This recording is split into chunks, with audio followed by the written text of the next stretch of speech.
What I'm going to talk here, so I'm going to change the gear a little bit.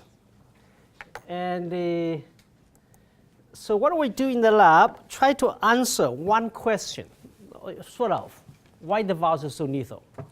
I hope from my talk I'm going to give some idea the immune response. It's just one aspect of the disease, okay? But from our research, try to answer why the rabies virus is so lethal. You know, we already talked about the previous speakers. Almost 100% lethal. So with that, I will come to move this, if it does.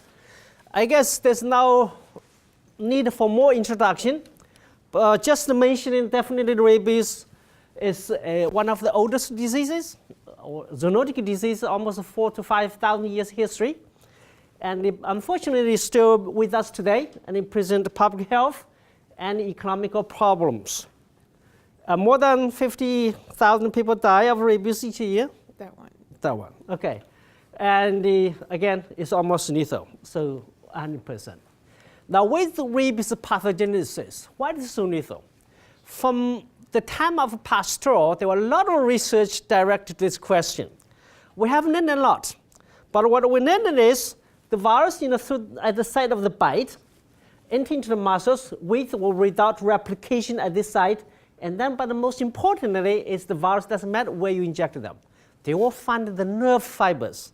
It's from the nerves where they get into the nerve system and then may replicate at the dorsal root ganglia, and then they go through the spinal cord into the brain. It is the virus replicate in the brain that causes disease, rabies. But after the virus replicate in the brain, eventually the virus will find it also again the nerve system, coming back to the periphery. If without it coming back, rabies will be dead because it cannot transmit to the next animals. So the problems, they have to come back. Again, come back still through the nerve system. Mostly we know from the salivary gland. When animals are biting a human or another animals, that's how the virus is transmitted. That's actually we know. But another things, actually we do not know. For example, how the virus, once the virus in the brain, when they replicated there, what it does to the host. What it does, when it's inside of the brain. And also how the host responds. Okay, we all know we respond to infection, whatever that it is. Of course, the ultimate question, why is this so lethal? Doesn't mean we solved the problem yet, but I think we push it one step closer. So why I talk about why, we understand so little.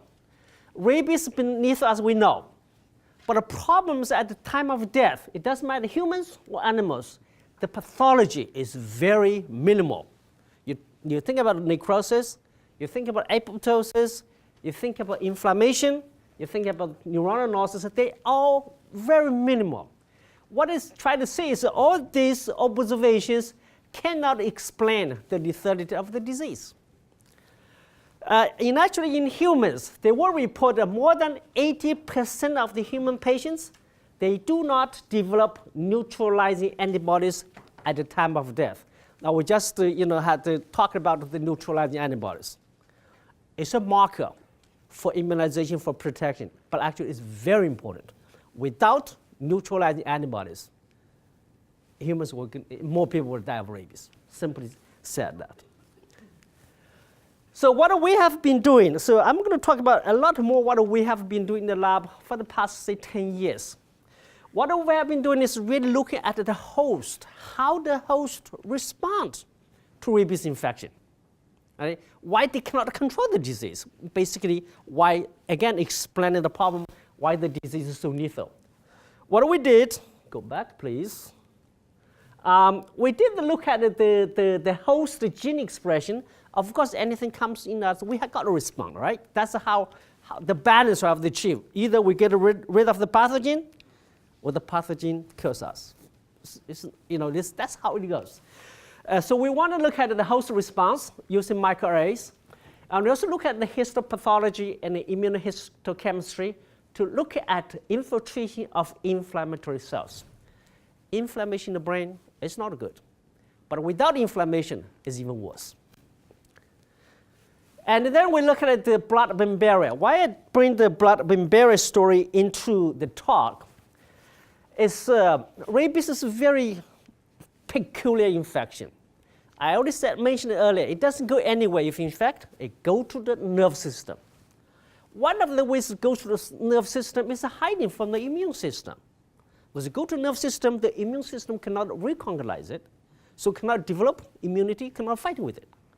But so in order to actually prevent, or in the future, of course, to treat, particularly for patients with rabies, you may have to enhance the blood-brain barrier to allow the immune system effectors, like an antibody, to go to the brain to fight with it, fight with the virus. And of course, without this all, we consider this part of the innate immunity. Of course, most important is still the adaptive immune response. It's still the virus neutralizing antibodies. Again, I still want to emphasize, that's the most important immune effector. That will kill the virus, will control the virus. So with that, I'll go a little bit. So when we did the microarray analysis, I will not go into details, but one thing caught us eye is the upregulated genes that is really important in the immune antiviral system. Now in this year, we actually use two viruses. One's a wild type, the silver-hat beta rabies virus, and the previous speaker has mentioned quite a bit. And also we have laboratory adapted viruses. When we compare the two viruses, it does not matter we use intracerebral direct injection or inject infected animals by intramuscular route. What we found is the lab adapted viruses induce a lot more of the immune genes compared to the wild type virus. So we spend a lot of time to actually emphasize, concentrate on those areas. Simply said, there are two categories of genes the lab adapted virus induce in the brain. One is the interferon system. One is the chemokine. So there are two major categories. Here we show the interferon systems, not only the interferons, the interferon-related genes, effector genes. Here again, we have shown the lab-adapted virus and the wild-type virus, okay, either IC or AM. What we found very interestingly is that wild-type virus, they induce very little of the interferon system. But on the other hand, the lab-adapted virus induce a lot. Okay, sometimes the increase is about 400 times, 400-fold increase in some of the genes. So that's interferon. So we move on is, of course, how the interferon works. The interferon is supposed to bind to their receptor and then upregulate many of the genes, but the importantly is the so-called STAT1 and STAT2. When these two dimerize, they go into the nucleus. In the nucleus, they promote transcription of many of the genes that are important for antivirus. Yes, we look at these genes, STAT1, STAT2, 3, in the brain that is by intracerebral infected, or intramuscular infected, or in the primary neurons. So what we see is the lab-adapted viruses will induce a lot more expression of these genes compared to the wild-type virus. This is the control. If you use that as 100%, that's the ratio. The same, in the IC infected, the IM infected, and even in the primary neurons. It does really show the consistency in that terms. And for the STAT1 and 2 have to go into the nucleus to show their activity. So we showed here is, no doubt about it, the STAT1. You can see here the 1 and the 2 in the control, in the lab-adapted infected neurons. You can see a lot more intranuclear nucleation. So that's the quantitation of the data. Now, so we talk about interferon. The next category is the chemokines. The chemokines is very similar sort of a picture. What we saw is in the animals infected with the lab-adapted viruses, you see a lot more upregulation than infected with the wild-type virus. And this, of course, not only by the microarray, we did the RT-PCR to look at the gene expression, the same pattern. So we use the 3 chemokines. you can see they're highly upregulated. Again, in animals infected with the lab-adapted virus, particularly D6. And we also measured the protein itself. Again, you can see here the protein, particularly D6 after infection, is the highest, the peak of expression of these chemokines. Now, what do the chemokines do? What this does? Of course, after we reported these findings and many others followed suit, definitely while the lab-adapted viruses can induce very good innate immune responses, particularly the interferon beta, as shown here. So what do the innate immunity does in the system? Definitely, like we're talking about, the interferons, it has a direct antiviral functions, and the chemokines is attract inflammatory cells come into the brain. It's tell the body something's here.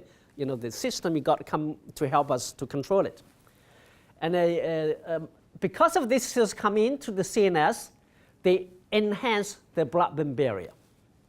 And the induction of the innate immunity can promote the adaptive immune responses. In rabies, is the virus neutralizing antibodies.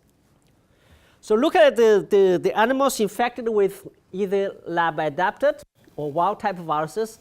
You can see here at the D6 again is the lab-adapted viruses induce a lot more infiltration of inflammatory cells. You can see here if it's by immunocytochemistry, again you see more infiltration of the cells from the periphery to the CNS by the virus, by the lab-adapted, not by the wild-type of virus. Again, that's simply a quantification of those findings. Now, okay, you said that the interference, the innate immune system can help infiltration. But we have another way to improve it. We stick the chemokines into a rabies virus. What we found indeed, they induce much more infiltration of the inflammatory cells. For example, we use either rantis, EpiTen, it's just two kind of chemokines. So these chemokines attract inflammatory cells coming to CNS. Part of these cells can help open up to the blood-brain barrier. What I try to show, stick a little bit here, the blood-brain barrier. The blood-brain barrier basically is the barrier. What it normally does is try prevent many of the molecules in the periphery, in the blood system, go into the brain, because our brain is a really dedicated organ there. So normally how this is done is basically by a so-called capital endothelial cells. They form a barrier. If you wanted to, because whatever is not a single cells go everywhere, the cells have to contact with another cell. So how the barrier is, in between the cells, there are many proteins sort of tightening it. So they will not allow the unwanted molecules to enter the brain. But because the brain has to survive, they need a lot of things from the periphery, nutrients, oxygen. So they will allow the small molecules to go in, but they will prevent the larger ones. Many of them, the pathogens. So actually for this part, we did very little in the beginning. Most is done by our colleagues at the Thomas Jefferson University. We definitely showed in animals, again, infected with wild lab-adapted viruses, it induced a high enhancement of the blood-brain barrier. This is in live mice. And in the wild-type of virus, on the other hand, induced very little change in the blood-brain barrier during the process of infection. This just shows if we increase 10 times more of the wild-type of virus, we still do not show the increase or the enhancement of the blood-brain barrier permeability. It's the lab-adapted viruses that induces. Actually, I won't go into detail. What have we been hypothesizing how this happens is again the chemokines. One of the chemokines we found here is EpiTen. They can induce the cells come in, infiltrating inflammatory T cells, and these cells can excrete another cytokine chemokine. This actually helps to enhance the blood-brain barrier. On the other hand, they also induce the Th1 cells. When these cells come in, they produce more of the IP10, so of course it's the positive feedback or exacerbation of the problem. We're talking about infiltration of cells, we're talking about the blood-brain barrier, and now we're talking about the adaptive immunity, which is the antibody response. Now I want to go into details again, just look at here. This one is infected with wild type virus. Wild type of virus. Wild type of virus, wild type of virus. Okay, you infected them, even though how many days after you measure the neutralizing antibodies, almost nothing. This is the mouse. But on the other hand, if you infect it with a lab-adapted virus, the lab-adapted means you take the virus from the wild animals or humans, then you adapted them in the system in the laboratory. Could it be continuous passage in animals, or actually passage the virus in the cells? When you passage the virus, the virus change. They become so-called adapted. In the rabies situation, we call them fixed virus. What the fixed mean is, the previous two speakers talked about, one of the peculiar situations for rabies is a long incubation period. Like he mentioned about 8 years now. But most of them is 3 weeks to 3 months. But they're still very long compared to influenza, how many days, couple of days, or many other diseases. It's a long incubation period. And the problem with long incubation period, so when you adapt the viruses and you infect your lab animals, in the beginning it's still variable, and after many, many passages, what happens, the virus, the incubation period will be shortened. When the incubation period is shortened to a certain level, they can no longer be shortened. This is called fixed. It's fixed in incubation period. It's not fixed by 4 months or anything else. That's what we call the fixed virus in rabies peculiar situation. Now within dogs, this is dogs infected with a Chinese wild type virus. Now antibodies are very low compared to this is the CSF, this is in the serum. Even at this is almost at the time of death of the dogs. Even here is very low antibodies. We just debated quite a bit. What is the protective antibody response, right? But I won't go into the details, but I mean, want to say is in dogs at the time of death, they are 3 or 4 weeks after infection. The antibody titer, at least the virus neutralizing antibody titer, is very, very low.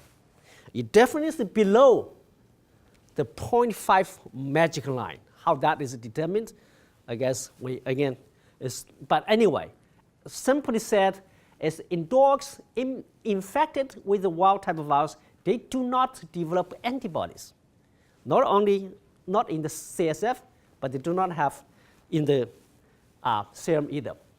There's another study we done here. We use a NG11 is a Nigeria virus. Again, it's a wild type. You can see here at the day 7, at the day 21, almost nothing. It doesn't matter from the serum or the CSF. On the other hand, the dogs infected with the lab-adapted viruses, they develop higher levels of antibodies. Of course, those dogs will not die, will not develop disease. They protect, they have antibody. So therefore, antibodies are still very important in terms of protection. So we talked about what's the end point, right? We have a virus from the wild, and we have the virus adapted into the laboratory. When we use mouse model to look at it, to compare the pathogenicity or variance in that terms, what we can see here is, if you use a lab-adapted viruses, you go increase the dose, of course you're going to kill the mice. But if you use a wild type of virus, you need very little to kill 90% of the mice. So you can see the variance difference almost 1,000 times, simply for that measurement. So, summarize this part of my talk, we can see here the lab-adapted rabies viruses, they activate the innate and the adaptive immune responses. They by what? How they do it? They induce the expression of innate immune genes, particularly interference with chemokines, and then it attract inflammatory cells come into the brain, an enhancement of the blood-brain barrier permeability. They induce the innate immunity and promote, of course, the adaptive immune responses, the neutralizing antibodies. So therefore, the induction of the immune responses is one of the mechanisms how the lab-adapted virus attenuates. And this is what we found. Now, in the wild type or the street viruses, they evade, they try not to touch the system, the immune system. I said earlier, because one way they do it is they don't not replicate outside of the nerve system. Because the nerve system, in a way, is immunologically privileged site. So they cannot be recognized by the immune system. So that's one way they do it. Another way we can talk about a little bit later. So they do not induce many of the innate immune genes. They do not attract a lot of inflammatory cells. Okay, the BBB is not really enhanced until the very end of the disease. Almost we see it's too little too late for rabies. And this is no little to non-adaptive immune responses. And therefore, the virus, they can replicate. They can transmit, they can spread in the system, causing the disease. So this is what we are, our understanding for the time being. And follow that, we ask the question, why? Why the wild type virus cannot stimulate the immune responses? So what we have done is rabies, actually, we talk about soon lethal, but the virus is very simple comparatively. It's only it can translate 5 structured proteins, very simple. So what we did is just switch one of them, the glycoprotein. The reason the glycoprotein, because it's on the surface of the virion. They bind into the receptors, so therefore go into the nerve system. It's also the only protein that will stimulate for the production of neutralizing antibodies. So therefore, with the beginning, we changed just the glycoprotein. Simply said, if we use the lab-adapted virus, switch or replace the glycoprotein from a wild-type virus, the virus will be almost like wild-type virus. So what I can show here, this is virus growth in the cell culture. You can see here the wild type. If you see the recombinant express the wild type, you can see here and here, they cannot grow very well anymore in the non-neuronal cells. And also you can see here, they do not induce the expression of the innate immune genes. I again use the chemokines. Is once you change, this is a lab-adapted virus, okay, wild type. Okay, it does induce. But when you switch that, change it to a G protein from the wild type of virus, it doesn't matter from a dog virus or from a bat virus, the induction suddenly dropped down.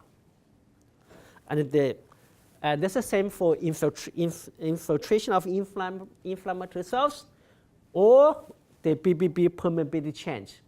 It ends up, it's a wild type of virus now. It's a virulent virus. Just switch one protein. That's how the virus control the virulence. So therefore, we can say the rabies virus glycoprotein is associated at least with the activation or evasion of the immune responses. You only need to replace the G protein. Then you change the phenotype of the virus. Then the question is why? How this one protein would change the whole virulence of the virus?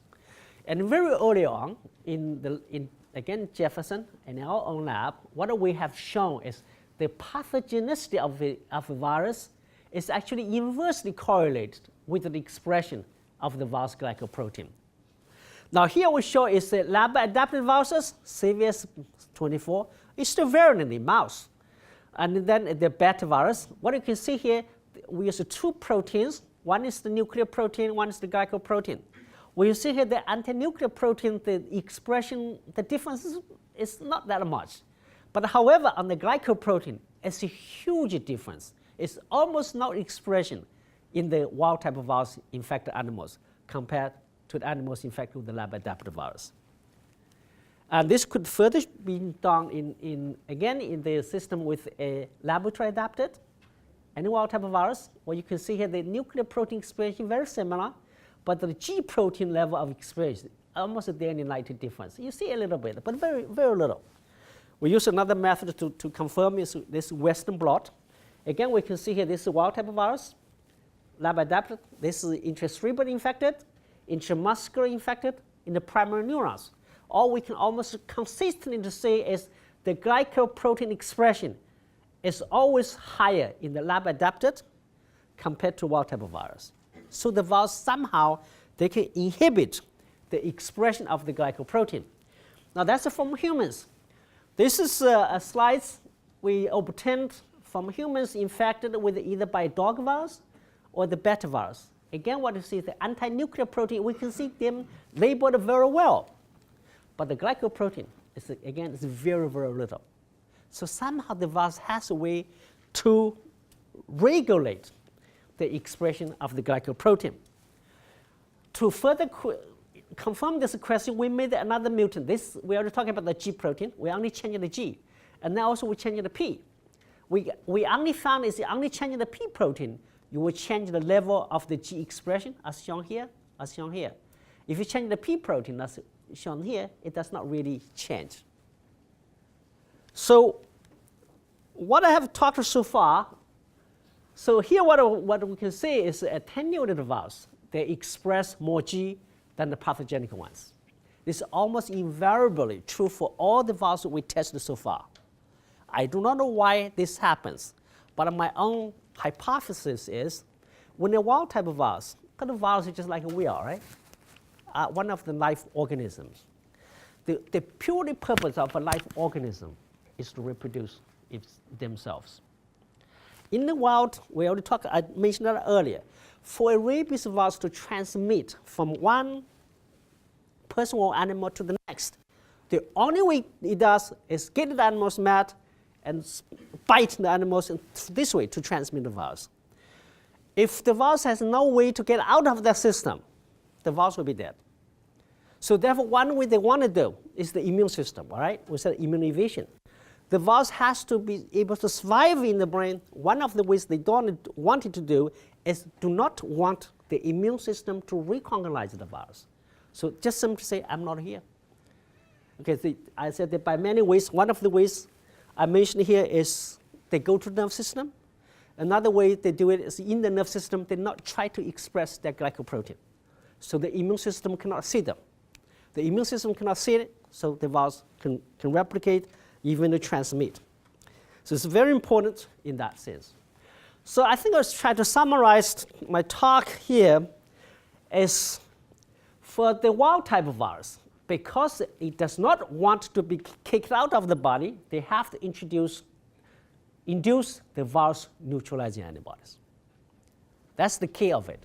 So therefore, they do not want the innate immunity. They do not want the system. What it does is by inhibit the expression of its own glycoprotein. It expresses some, because without the glycoprotein, there's no virus formation.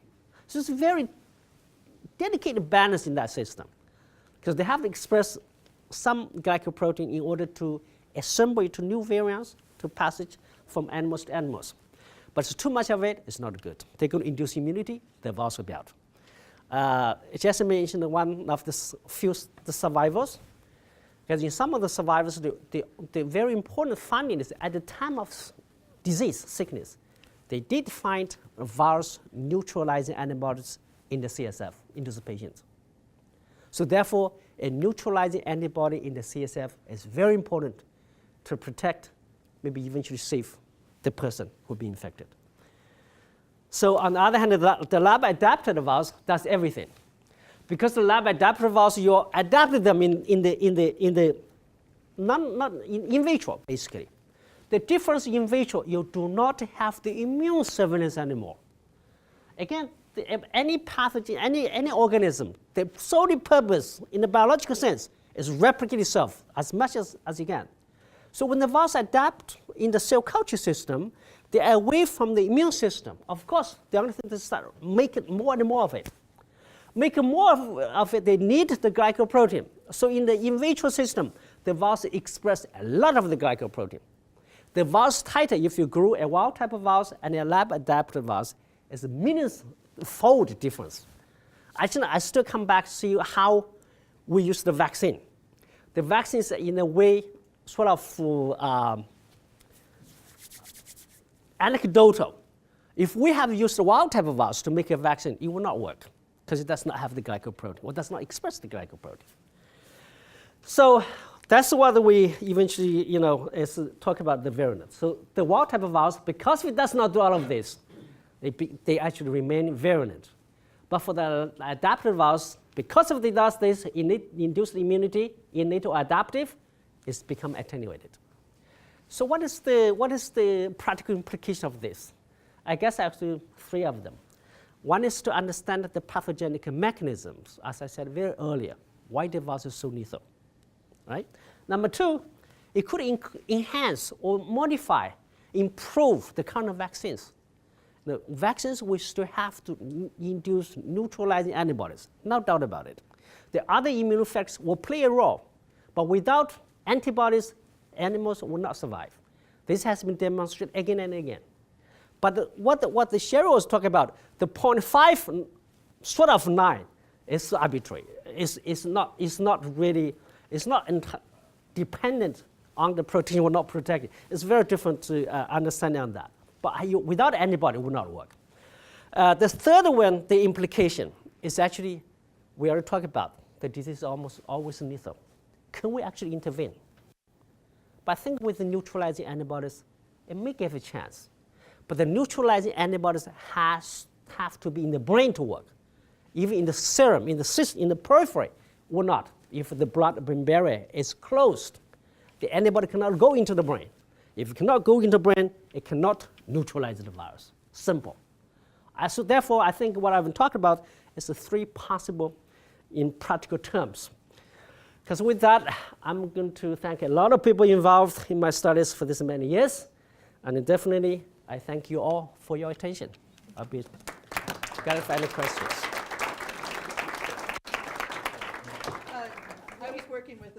Working with a veterinarian who's studying about rabies, and he found out the 5 protein sequence of rabies is like a pinched out portion of snake neurotoxic venom. Yes. The Thailand cobra and the banded crate snake.